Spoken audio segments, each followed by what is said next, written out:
Center.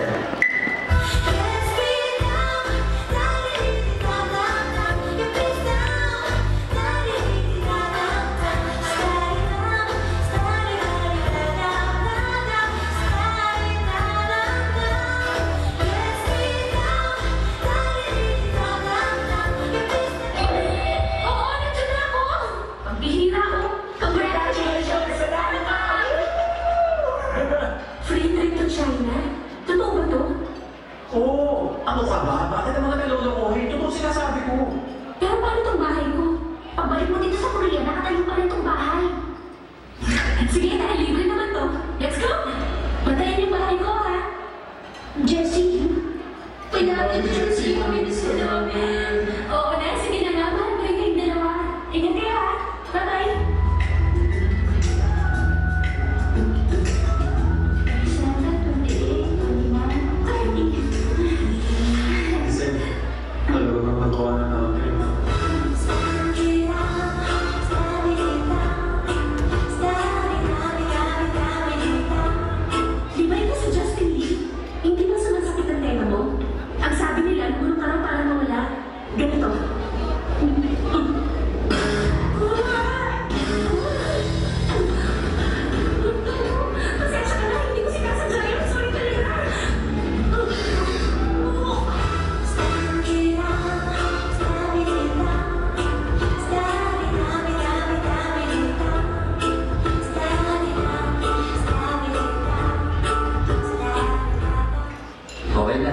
Naka-check-in ka na.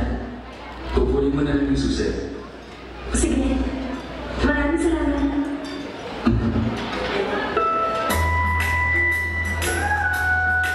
Paano naman kaya ako makakabalik?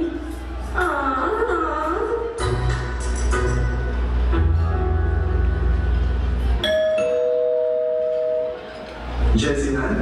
Pasensya ka na, meron lang kasi akong gustong sabihin. Sige na, pautangin mo na ako. O sige. Kung wala kang tiwala sa akin, ibibigay ko sa iyo ang address ko pati yung telephone number ko.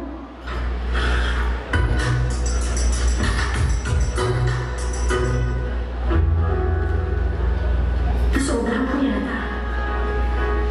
Pero hindi ba, nababayaran ko naman siya. Ay!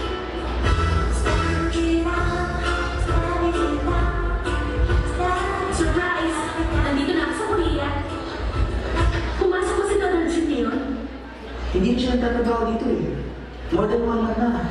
Paniloko siya. Kung ganun pala, bigla na nilang dalawang lahat.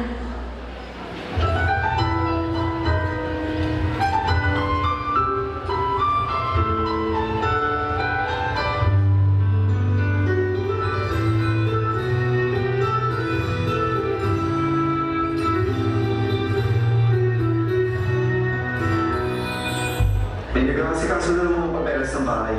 Hindi ko ito pinabenta. Kahit anong mangyari, hindi ako makakapayag na may umago sa bahay ko. Sira ba ang tutok mo? Ang laki na ibinayad ko sa bahay nito. Eh di babalik ko yung pera. Alam mo kasi, ang papa ko ang nag-design at gumawa ng magandang bahay nito. Iyahan kita bilang asawa. Ang sustento ko sa'yo, ito bahay na lang. Pag-isipan mo na lang. Wishing that goodbyes would turn to never. 'Cause with you is where I always wanna be.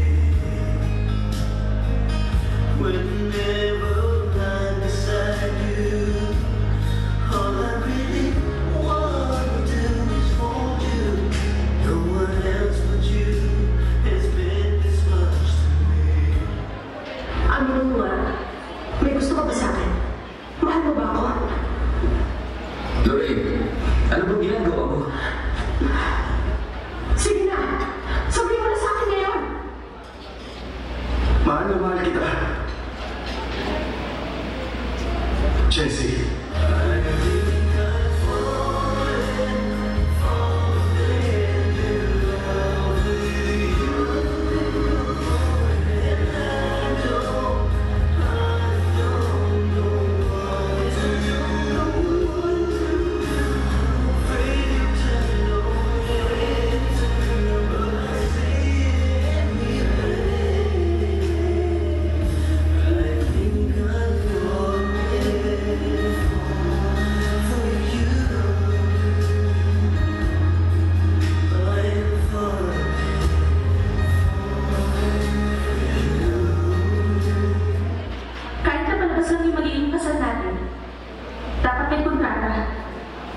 Kapag may iba akong alam ko sa kontrata, mawawala ng visa ang kasal.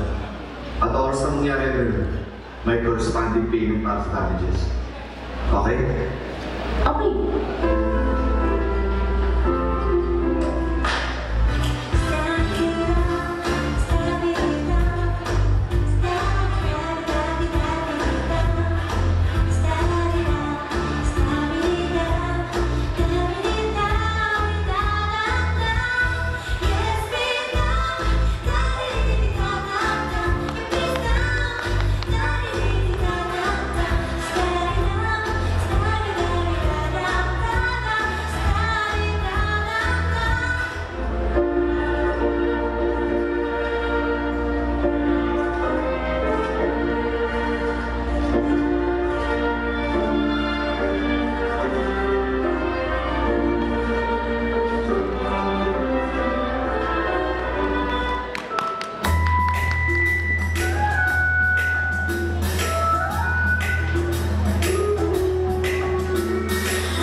Ayun ang kamo ko. Paano ko tutulog dyan? Ibigat mo yung mata mo, ang dami ng reklamo. Kung ayaw mo matulog dito, doon ka na lang. Maluwag naman yung kama, di ba? Kasya-kasya tayo doon. Hindi na. Mag-asawa naman tayo, di ba? What are you waiting for, man?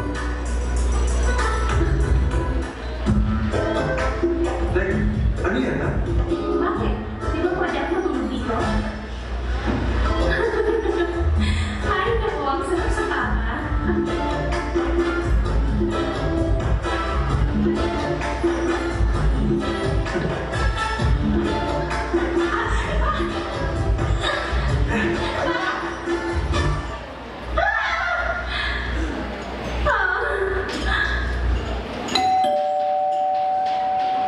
Sino ba kasi yan?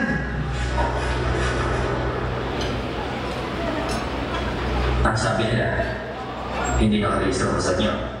At kaya pala daw pinakasalan ni Jessie para babayaran niya ang utang niya. Sorry po talaga, Daddy. Nasisira na ba kayong dalawa? Sinasabi mo kaya mo nang mabuhay ng mag-isa. Kaya mo na nga ba talaga? Kaya ko na mag-isa, kaya ko pwede. Umalis na kayo dito!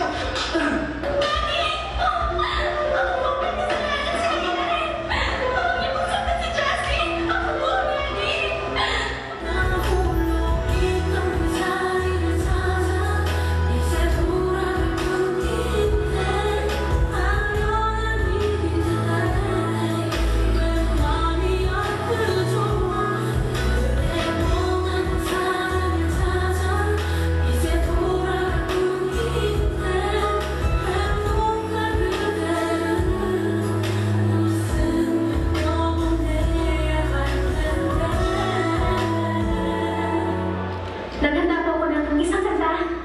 May tatlong bear sa loob ng isang bahay. Si Papa Bear, si Mama Bear, si Baby Bear. Si Papa Bear ay malakas. Si Mama Bear ay maganda. Si Baby